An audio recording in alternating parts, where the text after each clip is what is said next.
Boa noite, meu querido irmão, minha querida irmã. Estamos aqui para mais uma noite de culto, de celebração ao nosso Deus. Agradecemos e louvamos o nome de Deus como aquele que tem feito grandes coisas em nossa vida. Nessa eu já quero convidar você a entrar este culto com um coração submisso, um coração quebrantado diante do nosso Deus. Quero convidar você a abrir sua Bíblia no Salmo 98. Nós vamos ler juntos esse Salmo que fala da justiça do nosso Senhor. Assim nos diz a palavra do nosso Deus: cantai ao Senhor um cântico novo, porque Ele tem feito maravilhas. A sua destra e o seu braço santo lhe alcançaram a vitória. O Senhor fez notória a sua salvação, manifestou a sua justiça perante os olhos das nações. Lembrou-se da sua misericórdia e da sua fidelidade para com a casa de Israel. Todos os confins da terra viram a salvação do nosso Deus. Celebrai com júbilo ao Senhor, todos os confins da terra. Aclamai e regozijai-vos e cantai louvores. Cantai com harpa louvores ao Senhor, com harpa e voz de canto, com trombetas e som de buzinas. Exultai perante o Senhor, que é Rei. Ruja o mar e a sua plenitude, o mundo e os que nele habitam. Os rios batem palmas, e juntos cantam de júbilo os montes, na presença do Senhor, porque Ele vem julgar a terra. Julgará o mundo com justiça e os povos com equidade. Amados irmãos, encontramos aqui um salmo que nos convida a glorificar o nosso Salvador, a exultá-lo, a glorificar, mostrando que Ele, pela sua misericórdia e fidelidade, irá mostrar nos séculos dos séculos o seu grande amor, o seu amor para comigo, para mim, para você. Que Deus possa derramar a sua graça. Nós somos convidados nessa noite a louvar a Deus. Eu quero convidar você a louvar esse Deus de todo o seu coração nessa noite.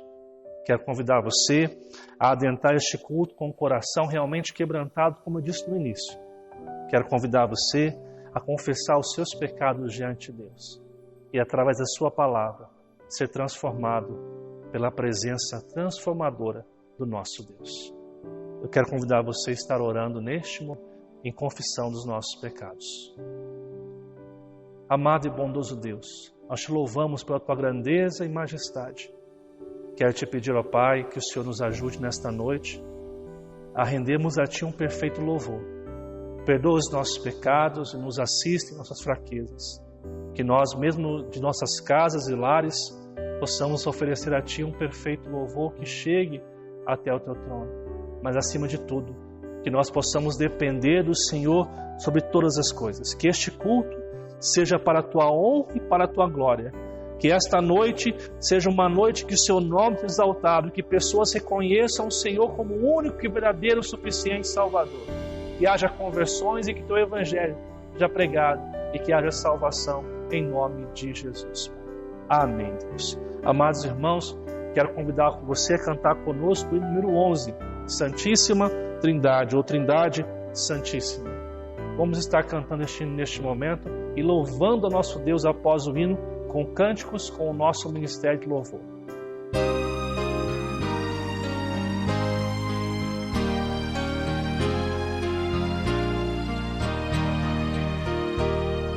Santo, Santo, Santo, Deus onipotente, louvam nossas vozes teu nome com fervor. Santo, Santo, Santo, justo e compassivo, Deus triuno, excelso Criador. Santo, Santo, Santo, nós os pecadores não podemos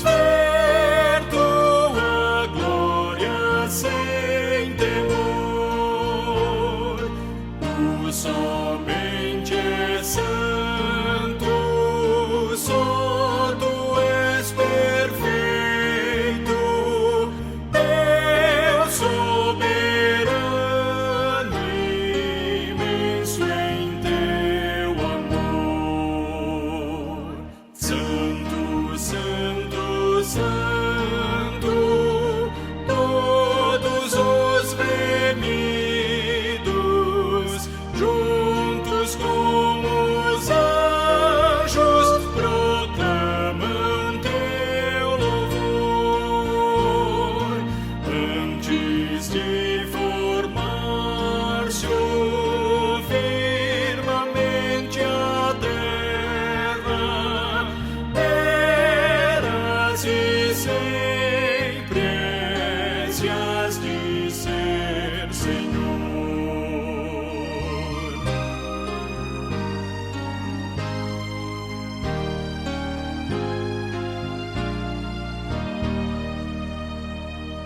Santo, Santo, Santo, Deus onipotente,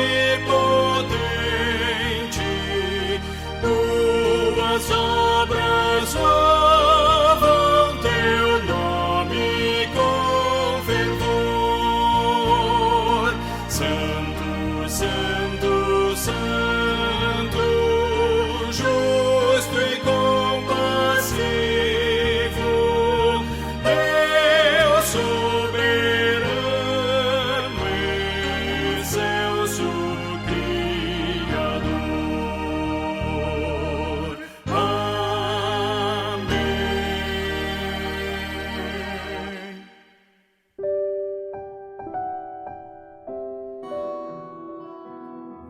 Quero convidar os irmãos a estarem louvando ao Senhor neste momento, adorando o nosso Deus com cânticos, declarando que Ele é a nossa graça, é a nossa luz em todo o tempo. Vamos declarar juntos essa canção.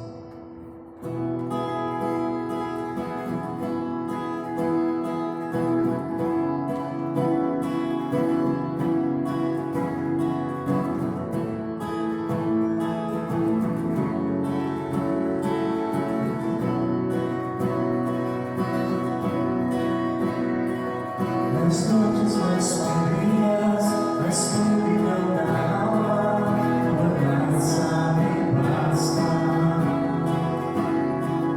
Nas madrugadas frias, na solidão da estrada, tua graça me basta. No vento incessante, toda hora e cada instante, tua graça me basta.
Boa noite, irmãos.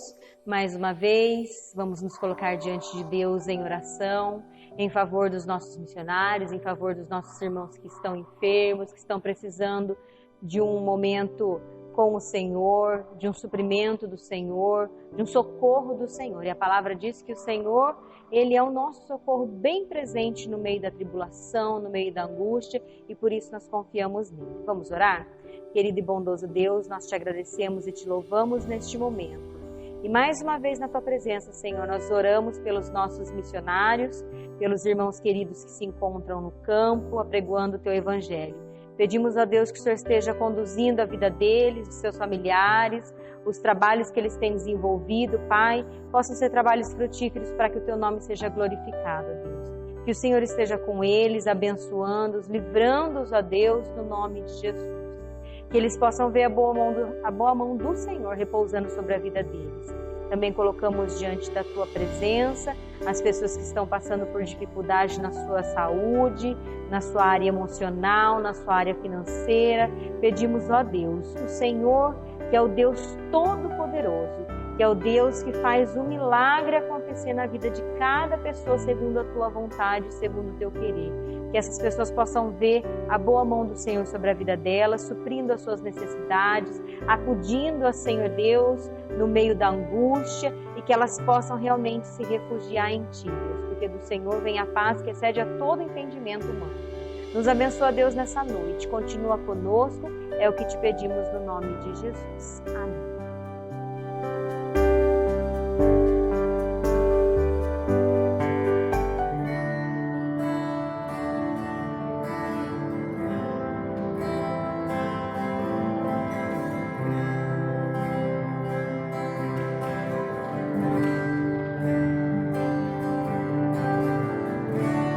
Diga ao rei,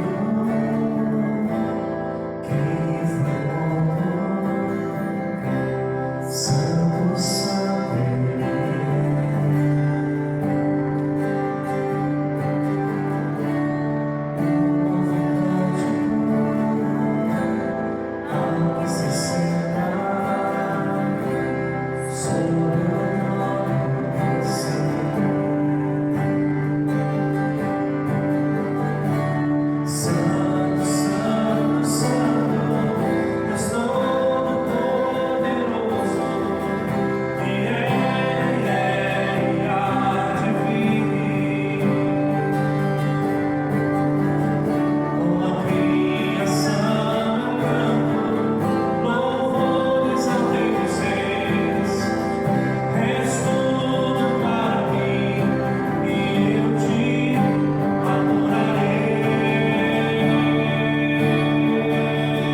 Bem, amados irmãos, passaremos agora então para a devoção, a palavra de Deus, momento de refletir, momento de aplicar o nosso coração naquilo que a palavra de Deus tem para cada um de nós, onde eu e você somos convidados a aquietar o nosso coração e perceber o que Deus tem para cada um de nós. O tema que eu quero tratar com você nesta noite é da tristeza para a alegria.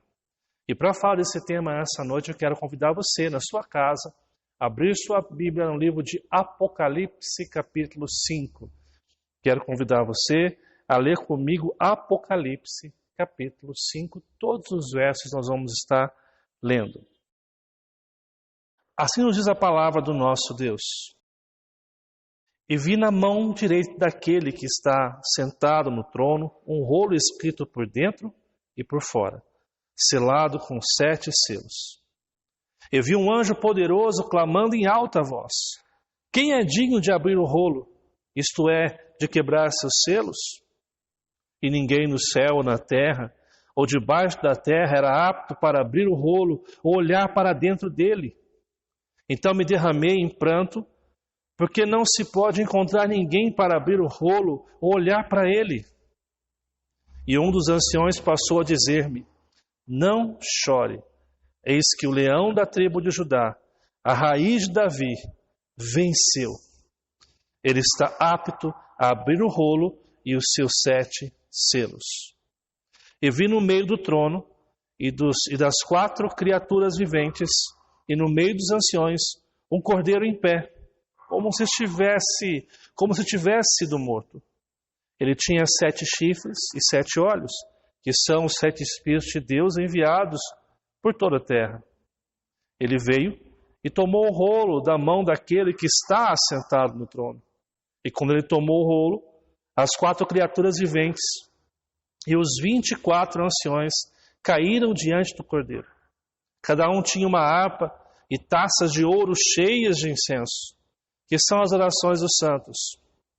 E cantavam um novo cântico, dizendo: tu és digno de tomar o rolo e de abrir os seus selos, porque foste morto, e com o teu sangue comprastes homens e mulheres para Deus, de toda tribo, língua e povo e nação. E os fizestes para nosso Deus reino e sacerdotes, e governarão sobre a terra. E olhei e ouvi a voz de muitos anjos ao redor do trono, das criaturas viventes e dos anciões, e o seu número era miríades de miríades, milhares de milhares. Estavam dizendo em alta voz: digno é o cordeiro que foi morto de receber poder e riqueza e sabedoria e força e honra e glória e ações de graças. E toda criatura no céu e na terra, e debaixo da terra e no mar, e todas as que neles existem, dizendo: aquele que está sentado no trono e ao cordeiro sejam ações de graças e honra e glória e poder para todos sempre. E as 4 criaturas viventes estavam dizendo: amém. E os anciões se curvavam e adoravam. Até aqui, amados, quero convidar vocês a estar orando comigo neste momento. Amado e bondoso Pai, nós te louvamos porque tua presença é real, é vívida em nossos corações. Nós louvamos ao Senhor porque diante da tua palavra nós encontramos refrigério, nós encontramos consolo e desafios para a nossa alma, para a nossa vida cristã. Por isso, neste momento, eu quero pedir ao Senhor que nos ajude a vivenciar na prática uma fé viva e eficaz, que o que iremos estudar nesta noite possa nos confrontar e nos desafiar a vivermos o teu querer, a tua vontade. É o que te pedimos em nome de Jesus. Amém. Amados irmãos, antes de entrarmos no texto propriamente dito, eu quero adentrar com você um pouco do contexto que nós estamos encontrando aqui no livro de Apocalipse, especificamente depois o nosso capítulo 5. O livro de Apocalipse, ele é escrito, é composto, revelado em um momento de intensa perseguição da igreja, em um momento em que havia uma grande degradação em algumas igrejas naquele momento. É importante que você saiba que o livro de Apocalipse não é um livro de terror, mas é um livro de redenção. É um livro onde Deus mostra aos seus servos quem realmente tem controle da história.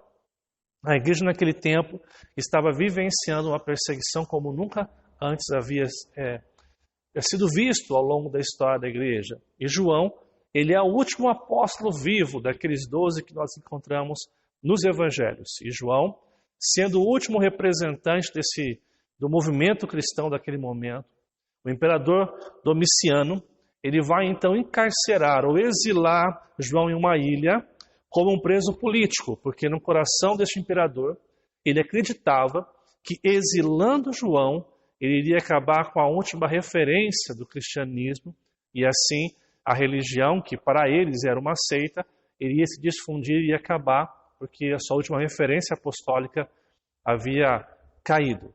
E é nesse contexto de profunda perseguição que João tem a revelação do Apocalipse. Quando você lê o capítulo 1, você percebe que no dia do Senhor, domingo pela manhã, João está orando, está buscando a Deus, e ele escuta uma voz por detrás como de trovão, como de muitas águas, e ali Deus se revela a ele, falando da sua soberania, do seu poder, do seu domínio, e traz toda a revelação do Apocalipse, mostrando que Deus está no controle da história, que Deus tem controle de todas as coisas.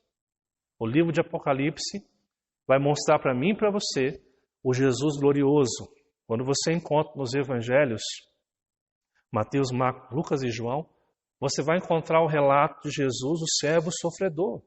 Aquele que é humilde, aquele que sofre perseguição, aquele que é morto, aquele que é maltratado. Mas quando você vê a revelação de quem Jesus é na carta do Apocalipse, você vai encontrar um Jesus glorificado, poderoso, vitorioso, um Jesus acima de todas as coisas. Mas ele vai então mostrando o seu soberania, e você começa então o capítulo 2 com as cartas às igrejas que vão passando pela igreja de Éfeso, Esmirna, Pérgamo, Tiatira, Sardes, Filadélfia, Laodiceia. Quando você chega no capítulo 4, você começa a ter então a visão do trono de Deus. E essa glória de Deus sendo manifestada como o Senhor Salvador. Mas quando você chega no capítulo 5, que é o texto que nós vamos hoje expor nessa noite de domingo para você, meu querido irmão, você encontra uma tensão. Há uma tensão, há um ponto delicado acontecendo no capítulo 5. Ele se inicia com uma tensão muito grande que nos faz repensar seriamente nesse acontecimento à luz daquilo que nós temos vivido nos nossos dias. Olha só o que fala o verso 1. E vi na mão direita daquele que está sentado no trono um rolo escrito por dentro e por fora, selado com 7 selos. Aqui João continua revelando o que ele observara quando lhe foi permitido contemplar o céu e o trono de Deus. Ele revela que viu o trono, porém ele não usa o nome de Deus. É interessante porque um judeu não se arriscava ou temia ou achava impróprio pronunciar o nome de Deus, especialmente em conexão com a sua habitação e o seu trono. Então João, no seu primeiro verso, ele fala que vê esse trono e ele vai falar daquilo que estava na mão daquele que está sentado no trono. Nós sabemos que aquele que está sentado no trono é o Senhor, Deus Pai, Criador de todas as coisas. Assim João escreve acerca daquele que está sentado e o que está na sua mão direita. E é interessante porque ele fala que há um rolo escrito por dentro e por fora. E aqui quando você imagina um rolo, aqui possivelmente os pergaminhos eram feitos com papiro ou com pele de animais. Mas é interessante porque normalmente os rolos estariam escritos apenas por dentro.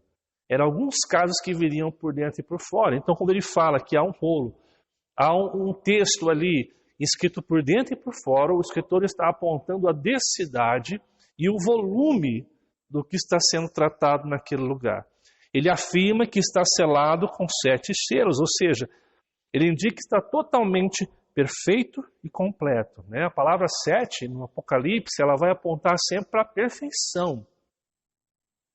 Quando você lê o Apocalipse, você não pode correr o risco de interpretar literalmente o que você está vendo, o que está lendo no caso aqui. 7 aqui significa perfeição, ou seja, ele está bem selado, mas este livro ele está completo e perfeito.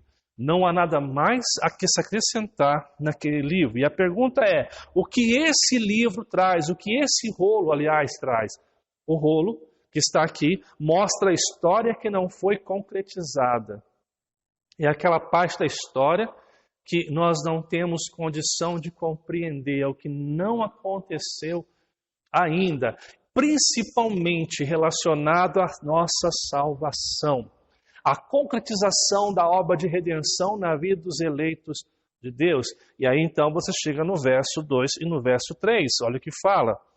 Existe um livro, um rolo, que está selado, completo, que consta o destino de todos nós, ao final de todos nós, da história de todos nós. E o texto diz, e vi um anjo poderoso clamando em alta voz, quem é digno de abrir o rolo, isto é, de quebrar seus selos? Verso 3, ninguém no céu, ou na terra, ou debaixo da terra era apto para abrir o rolo, ou olhar para dentro dele. Aponta aqui, amados, o fato que ninguém tem condições de controlar a história. Esse rolo está ali, ele consta, é como se a história da humanidade estivesse naquele rolo para concretizar tudo aquilo que foi escrito a respeito dos eleitos de Deus, da humanidade como um todo.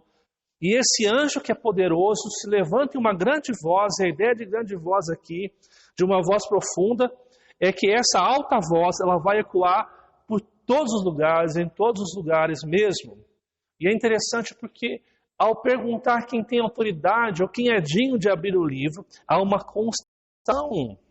Ninguém no céu, na terra, debaixo da terra, é apto, tem condições de abrir o rolo ou mesmo de olhar para dentro dele, de ler aquilo que está escrito, aquilo que está escrito neste rolo. O que esse texto está nos apontando nos versos 2 e 3 é que ninguém tem condição de conduzir a história. Ninguém tem condição de ter domínio sobre o destino. Ninguém tem condição humana, espiritual, de fazer alguma coisa pela história e pelo destino. E é interessante porque, infelizmente, ao longo da caminhada, talvez por conta do medo ou das incertezas que a gente vivencia, a gente começa a depositar a nossa confiança no nosso patrimônio, achando que ele pode nos dar um futuro melhor, no nosso trabalho, nos nossos relacionamentos. Muitas vezes nós depositamos as nossas esperanças em homens que fazem promessas de redenção.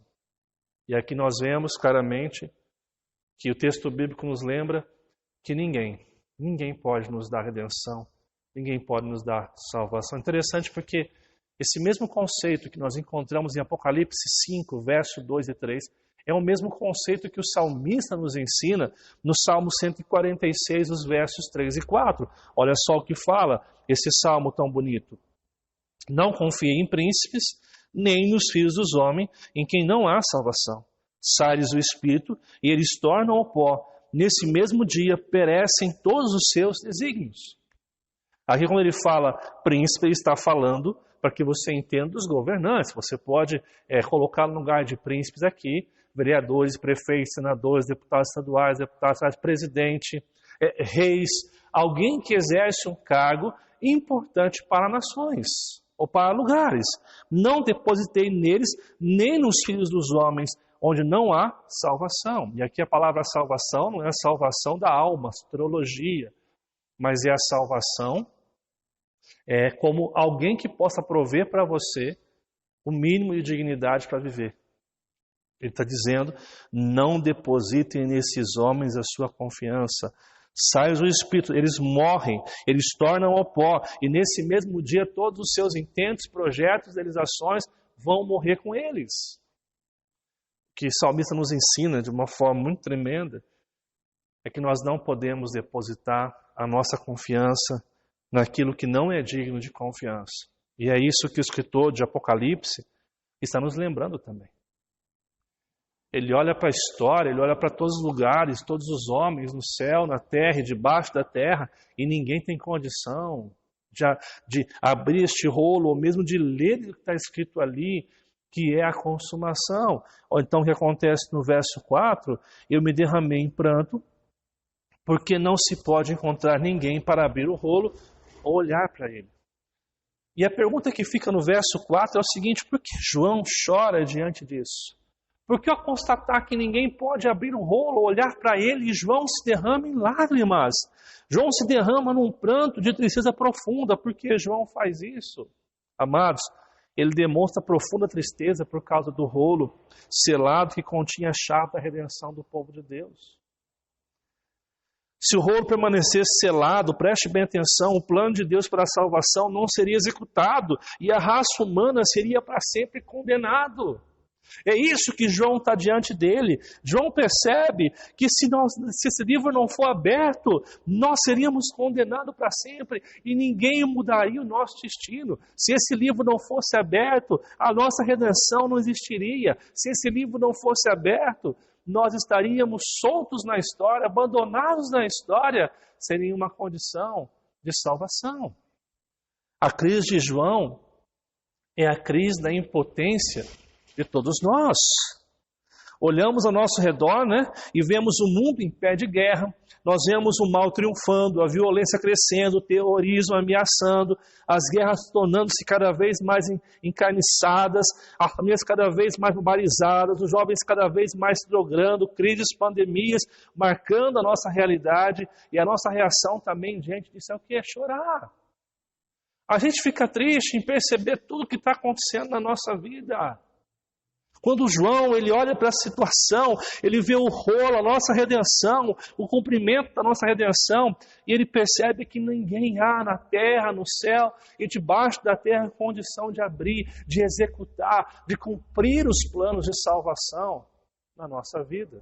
Assim, amados irmãos, nós chegamos num ponto importantíssimo desse texto, porque o escritor, ao escrever os próximos versos, ao trazer as próximas declarações dos versos 5 até o verso 14, o salmista, o escritor João aqui, nos faz um convite para passarmos da tristeza para a alegria, de passarmos do medo para a confiança, de passarmos da tragédia para a esperança.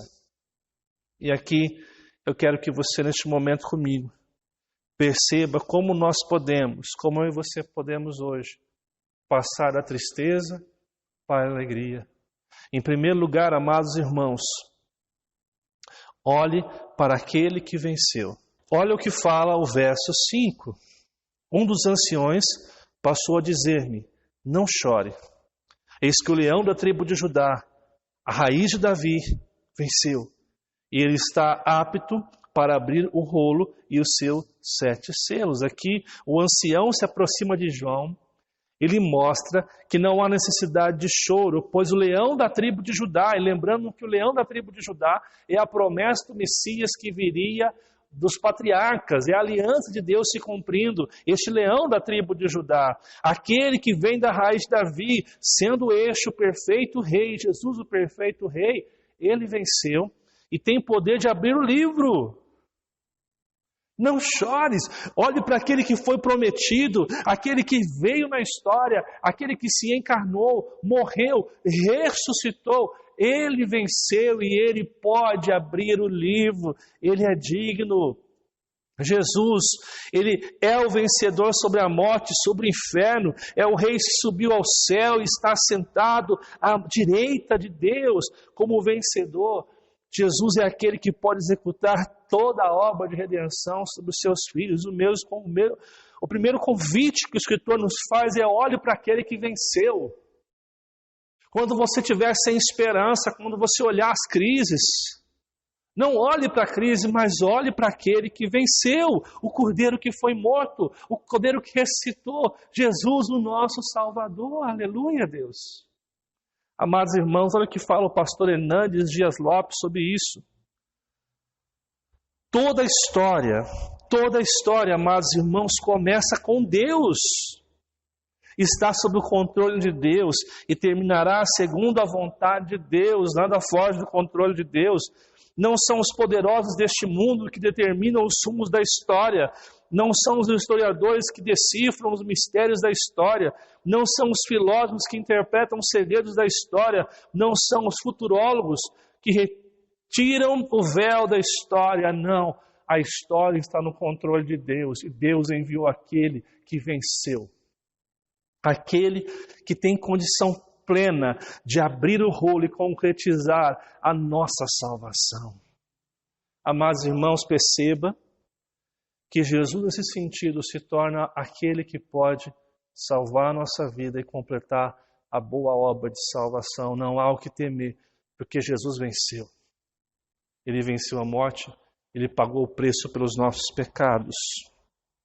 Em segundo lugar, o segundo convite que o texto nos faz é: olhe para aquele que tem todo o domínio. Olha o que fala o verso 6. E vi no meio do trono e das 4 criaturas viventes, e no meio dos anciões, um cordeiro em pé, como se tivesse sido morto.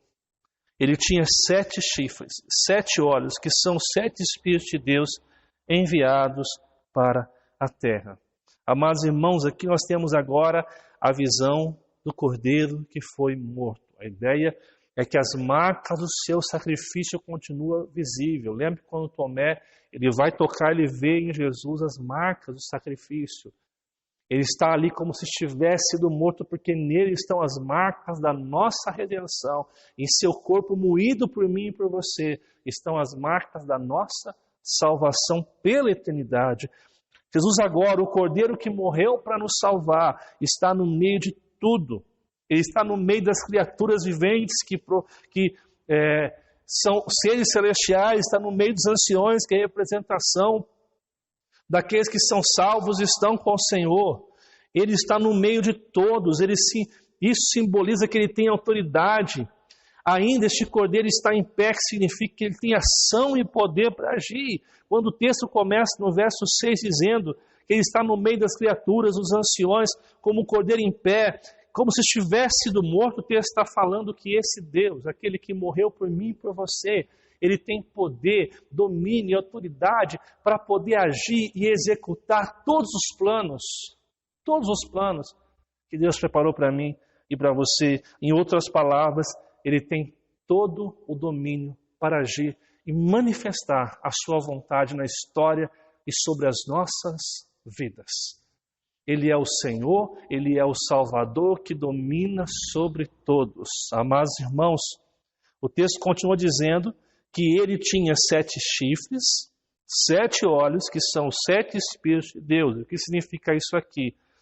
Significa, lembrando que o número 7 aqui, significa que são expressões de perfeição. Então, em outras palavras, você precisa entender o seguinte: a palavra aqui, chifre, significa poder para governar céus e terras com justiça e juízo. Então, ele é perfeitamente completo, apto para governar o destino do mundo com justiça e juízo.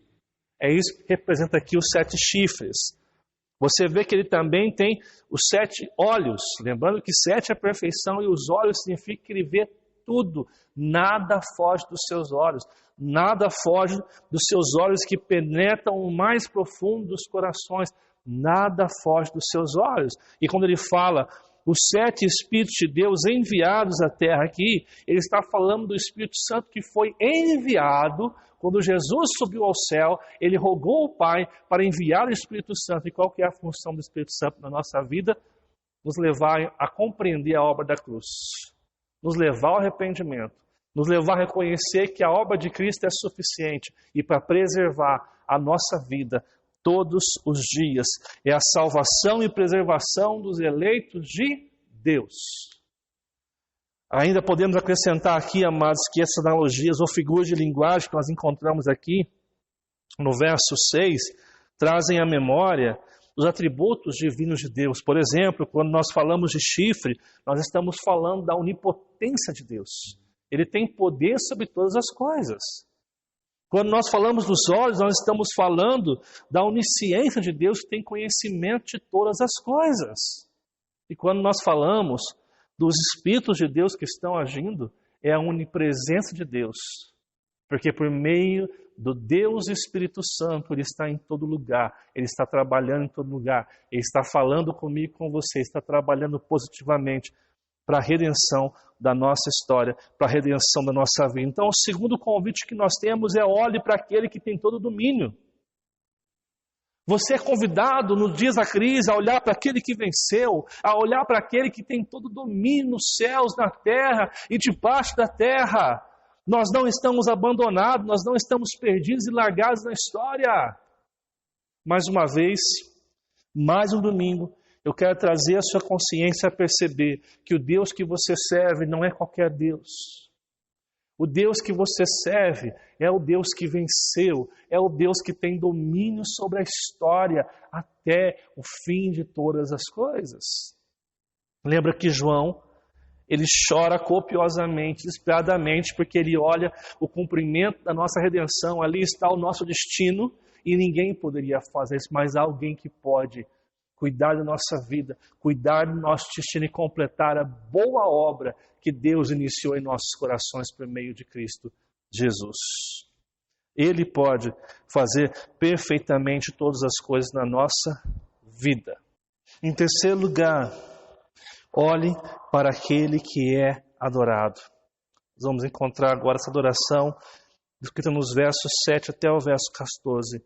Onde você vai encontrar uma sequência dos 24 anciões vão adorar a Deus, depois os 4 seres viventes, depois todas as criaturas vão adorar a Deus. Mas a pergunta que eu quero trazer nesses versos seguintes é: por que Ele é adorado? Por que nós temos que olhar para esse Deus que é adorado? E por quê? Por qual motivo Ele é adorado? Em primeiro lugar, Ele é adorado porque Ele tem autoridade para salvar. Olha só o que fala o verso 7. Ele veio e tomou o rolo da mão daquele que está assentado no trono. Jesus vem e pega este rolo da mão de Deus, o Deus Pai. Jesus vai até o Deus Pai e recebe o livro. E a mão direita daquele que se acha sentado no trono de Deus, ele entrega ao Cordeiro, subentendendo aqui, amados, que Deus está agora passando toda a autoridade para a realização completa do conteúdo daquele livro, ou seja, o cumprimento da obra da salvação. Primeiro motivo porque nós devemos adorar ao Senhor, olhar para aquele que é adorado pelos céus, pela terra, é porque esse Deus nos salvou.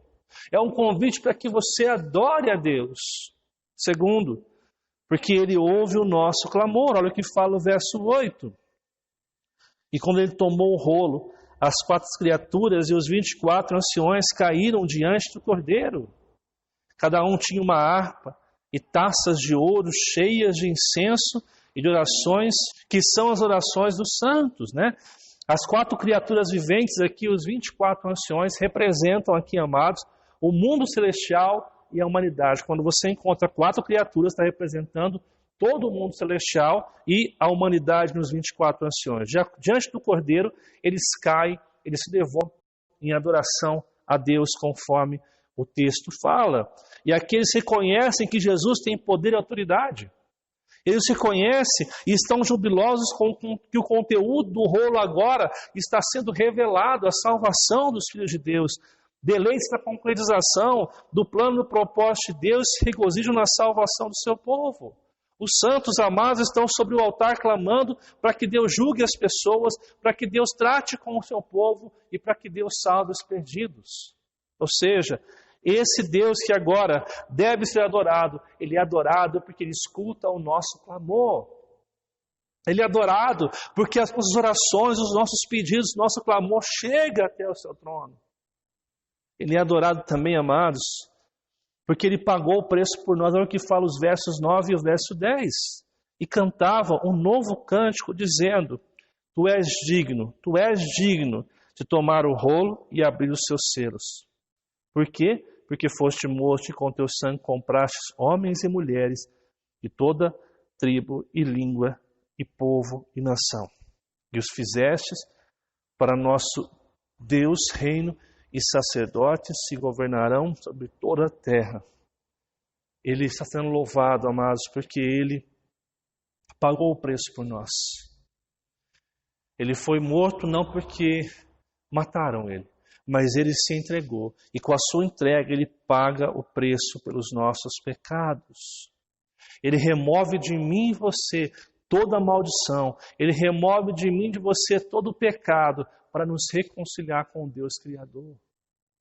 Ele deve ser adorado porque Ele é o nosso Salvador. Ele também deve ser adorado porque Ele nos ama. Olha o que fala os versos 11 e o verso 12.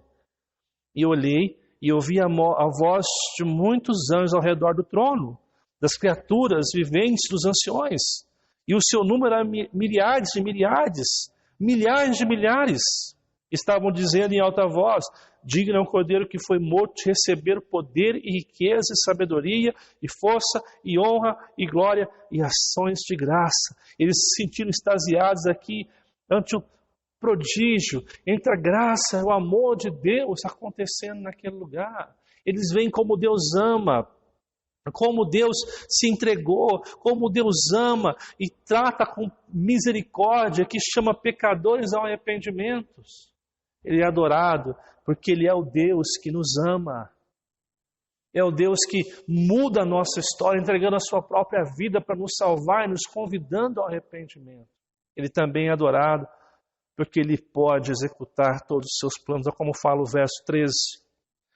E toda criatura no céu e na terra e debaixo da terra e no mar, tudo. Ou seja, aqui inclui toda a obra de criação, todos os que existem no mundo e todas as coisas que neles existem, dizendo àquele que está sentado no trono e ao Cordeiro sejam ações de graças e honra e glória e poder para todos sempre. Aqui enfatizam primeiramente o poder absoluto de Deus sobre o universo e em segundo, a vitória do Cordeiro sobre a morte e sobre o túmulo.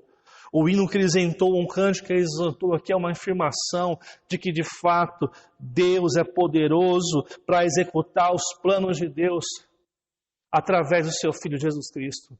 Jesus é o Cordeiro que foi morto, Jesus é o Cordeiro que morreu em meu lugar, em seu lugar, para nos garantir salvação. Assim, você é convidado pelo Senhor a realmente olhar para aquele que venceu, para aquele que tem domínio e para aquele que é adorado e se render diante dele e adentrar numa adoração verdadeira e em espírito e em verdade. E eu não estou falando de música, estou falando de uma adoração que procede daqueles que reconhecem que Jesus é tudo aquilo que nós necessitamos para vivenciar a verdadeira salvação que nos está proposta. Amados irmãos, o texto vai se fechar no último verso, e as 4 criaturas viventes estavam dizendo: assim seja, amém, e os anciões se curvaram e adoravam. Diante da revelação do Jesus que venceu, do Jesus que tem todo o domínio, do Jesus que é adorado, não há outra reação que as criaturas celestes e que os anciões podem fazer a não ser dizer: cumpra-se a vontade de Deus. Adorem a esse Deus, se rendam a esse Deus. Esse último verso aqui, amados irmãos, é uma conclusão de tudo que foi expresso. É o assim seja e a postura de total reverência, aquele que é digno em todo louvor, glória e honra. Amados irmãos, João está diante de um momento de tensão, onde ele vê a nossa história, este rolo que é a concretização da vontade de Deus para os seus filhos, para os seus eleitos, e não há ninguém que possa abrir. E quando ele chora, naquele momento de angústia e dor, o ancião chega e fala: não chores, porque existe alguém que pode abrir o livro e quebrar os selos.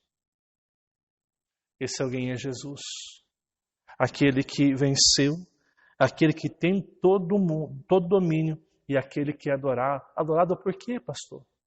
Porque Ele tem autoridade para salvar, porque Ele ouve o nosso clamor quando nós oramos a Ele, porque Ele pagou o preço por nós, porque Ele nos ama e porque Ele pode executar os seus planos na nossa vida.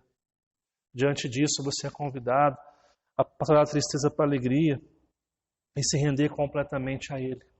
Se render completamente a esse Deus que nos salvou. Saibam que Stimac, ele fala o seguinte: o Cordeiro ocupa o centro de todos os decretos de Deus, pois ele é digno e capaz de quebrar o selo e de abrir o rolo. Nada sucede à parte do Cordeiro Jesus, pois ambas, criação e redenção, começam e terminam nele. É esse Jesus que nós devemos depositar a nossa confiança. É nesse Jesus que o Escritor nos convida a passarmos da tristeza para a alegria. Confiamos em Jesus, confiamos no seu cuidado. Assim, eu quero terminar essa mensagem hoje fazendo alguns pontos para que a gente possa pensar, refletir e praticar a respeito do que ouvimos.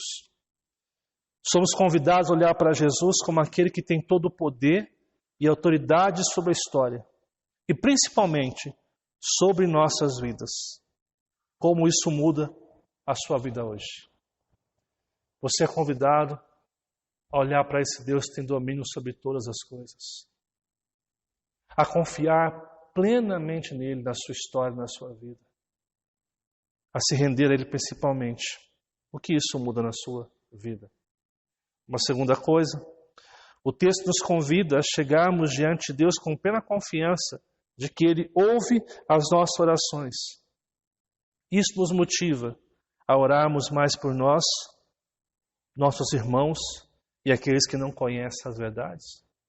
Saber que ele ouve as suas orações, o seu clamor, tem motivado você a buscar desenvolver uma vida de oração com o nosso Deus, a orar pelos seus irmãos de igreja, pela comunidade cristã que Deus te colocou e principalmente orar por aqueles que não conhecem a verdade de que existe um Deus que tem poder para nos salvar.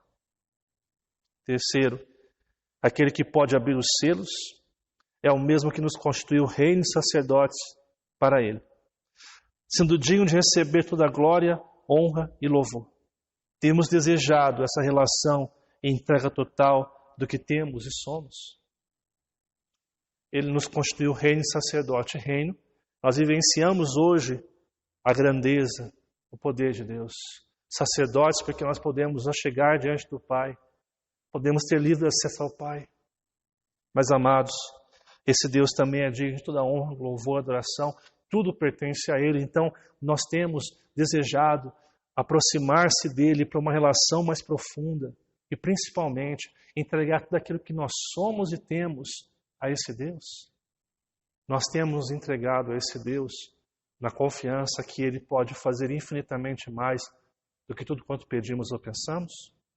Último, Jesus derramou seu sangue para comprar pessoas que procedem de todas as tribos, povos e nações. Isso nos inspira a evangelização fervorosa em nosso dia a dia. Se Ele pagou o preço para salvar todo o povo, língua e nação, nós somos motivados assim a pregar o Evangelho a todos os povos, línguas e nações. Nós temos feito do nosso dia, nosso trabalho, nossa família, nosso campo missionário. Nós temos dedicado a pregação do Evangelho puro, a centralidade de Cristo Jesus na nossa vida. Nós precisamos entregar a nossa vida ao Senhor. E assim eu encerro essa pregação nessa noite com mais uma expressão, um texto de Simon Kistemaker. Ele diz o seguinte: no centro do universo, Deus está assentado em seu trono para governar tudo quanto Ele criou. Ainda que a terra esteja cheia de desordem e tumulto, de catástrofes naturais, de inundações, de terremotos, de sofrimento humano, em termos de fome, epidemias, guerras e conflito, não obstante, Deus está soberanamente no comando. Ele alimenta as aves do ar e faz os lírios crescerem no campo. Citando aqui Mateus 6, 26, 28 e 29. Nada acontece fora da sua vontade. Se, pois Deus cuida da sua criação, muito mais Ele cuida de seu povo. Confie que Deus está cuidando de você. Confie que Deus está trabalhando positivamente na sua vida e na sua história. Eu quero convidar você neste momento a orar comigo, a colocar a sua vida diante de Deus e pensar em tudo aquilo que nós falamos nessa noite diante do texto de Apocalipse, capítulo 5. Vamos orar neste momento. Amado e bondoso Deus, nós te louvamos por essa noite de culto. Nós te louvamos pela rica oportunidade que nós temos de nos aproximar diante do Senhor, de ler as Sagradas Escrituras e perceber que a razão da nossa fé, o fundamento da nossa fé é Cristo, é aquele que tem poder para conduzir a história, para nos salvar e nos mudar, Pai. João estava diante de uma tensão onde não havia nenhuma pessoa digna, nenhum ser humano, nenhum espírito que fosse digno de abrir e conduzir a história, mas o seu filho, aquele que foi morto, aquele que levou os nossos pecados na cruz, ele morreu e ressuscitou, e ele é digno de abrir este rolo e conduzir o cumprimento da história. Ele é aquele que pode nos salvar. Por isso, nesta noite, eu quero pedir que cada pessoa que está nos vendo nesta noite possa compreender que fora de Jesus não há salvação, não existe nenhum intercessor a não ser o nosso Senhor Jesus, que derramou o seu sangue por mim, por todos os que estão assistindo essa transmissão aqui hoje. Somente Jesus, somente em Cristo há salvação, e essa salvação é pela graça. É a fé em que Deus é suficiente, que Jesus foi suficiente para morrer por nós e nos salvar. Que a mensagem do Evangelho adentre aos seus corações e que eles possam ser iluminados pela revelação transformadora, por esse Evangelho que é poder de Deus para a salvação de todo aquele que crê. Ó Pai, que a Tua palavra adentre aos nossos corações, trazendo fé e confiança para que em meio às crises nós possamos olhar para aquele que venceu, aquele que tem domínio e aquele que é adorado pelos séculos dos séculos, e que nós possamos nos render a Deus e adorá-lo pelos séculos dos séculos. É o que nós te pedimos, em nome de Jesus, Pai. Amém, Deus. Amém.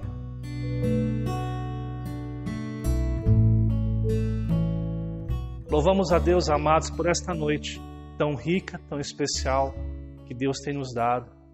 Uma noite tão especial onde nós ouvimos que Deus cuida das nossas vidas, que Jesus é o Cordeiro que foi morto por nossas vidas, mas ressuscitou e é digno de nos dar salvação, é digno para conduzir a nossa vida de uma forma perfeita.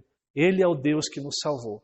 Que você possa entregar a sua vida a esse Deus, confiado somente no seu cuidado, descansando na sua graça e no seu amor. Eu quero deixar para você agora, amado irmão, amada irmã, alguns recados importantes da nossa igreja. Essa semana nós temos os nossos cultos nos lares. Eu quero convidar você a estar fazendo na sua casa o culto do lar. Amados irmãos, não negligencie um tempo tão importante. Junte-se com a sua família, aonde você estiver, para estar lendo a palavra, cantando e orando e buscando a vontade de Deus sobre a sua vida, sobre a vida da sua família. Também é importante lembrar a você que essa semana nós teremos nosso estudo bíblico nas quartas-feiras, nossa live, que é feito pelo Facebook e YouTube, um estudo, a continuidade de tudo sobre Trindade, que nós começamos na semana passada e vamos terminar agora nessa semana. Participe conosco, convide seus amigos, convide seus familiares para estar participando conosco.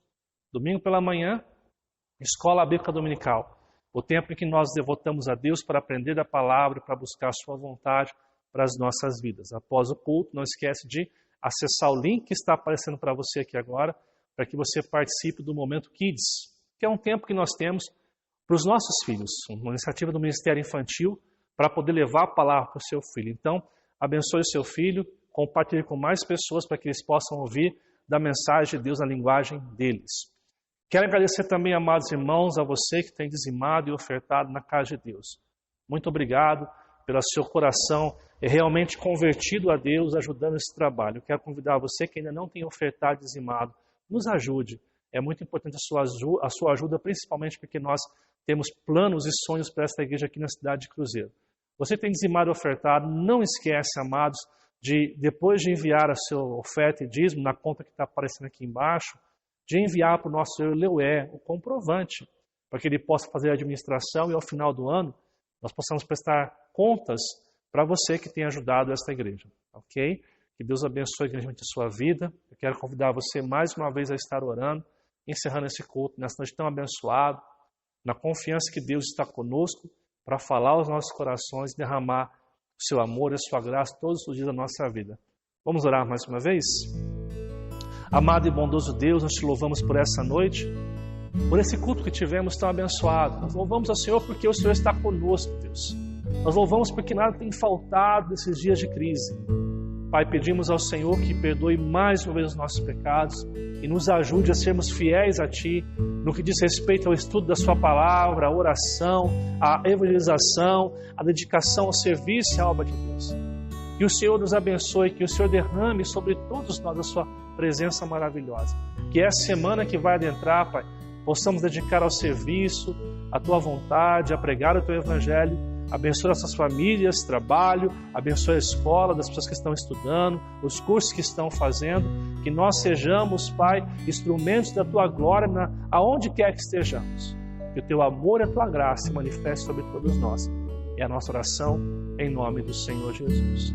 E que a graça do nosso Senhor e Salvador Jesus Cristo, o eterno amor do nosso bondoso Pai e as doces consolações do Espírito Santo sejam com todos, hoje e para todos sempre. Amém. Que Deus abençoe. Uma ótima semana a todos.